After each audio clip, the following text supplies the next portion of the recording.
സംസ്ഥാന സർക്കാരിൻ്റെ നേട്ടങ്ങളെ എടുത്തുകാട്ടി ദേശീയ മാധ്യമങ്ങൾ അൺസ്റ്റോപ്പബിൾ കേരള എന്ന തലക്കെട്ടോടെയാണ് LDF സർക്കാരിൻ്റെ വികസന പ്രവർത്തനങ്ങളെ ഉയർത്തിക്കാട്ടുന്നത്.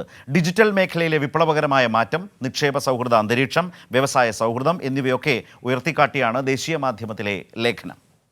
സംസ്ഥാനത്തെ വികസന പ്രവർത്തനങ്ങളെ തടയാനുള്ള പ്രചരണങ്ങൾ പ്രതിപക്ഷം നടത്തുമ്പോഴാണ് ദേശീയ മാധ്യമങ്ങൾ സംസ്ഥാന സർക്കാരിൻ്റെ വികസന പ്രവർത്തനങ്ങളെ പുകഴ്ത്തി രംഗത്തെത്തുന്നത്.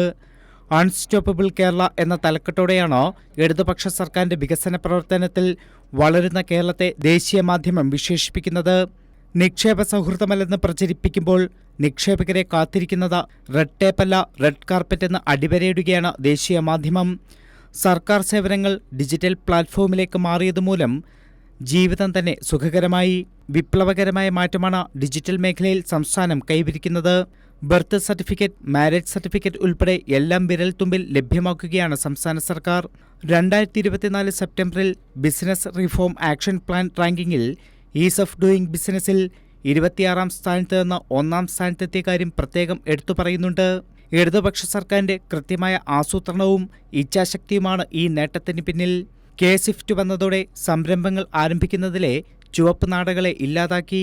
നിക്ഷേപ സൗഹൃദ മേഖലയെന്ന നിലയിൽ ലോകം കേരളത്തെ സൂക്ഷ്മമായി നിരീക്ഷിക്കുന്നു. ലോക നിക്ഷേപ സമ്മിറ്റിൽ 1.53 ലക്ഷം കോടിയുടെ നിക്ഷേപ ഉറപ്പാണ് സംസ്ഥാനത്തിന് ലഭിച്ചതെന്നും എടുത്തു പറയുന്നുണ്ട്. അവയിൽ പലതും നിക്ഷേപമായി മാറിക്കഴിഞ്ഞു. നിക്ഷേപകരുടെ ആത്മവിശ്വാസം ഉയർത്തുക മാത്രമല്ല, NRI നിക്ഷേപങ്ങളും സംസ്ഥാനത്ത് ധാരാളമായി എത്താൻ തുടങ്ങി.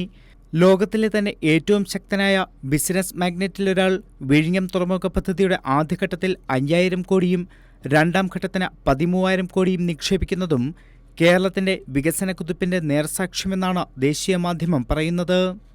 News desk, Kairali news.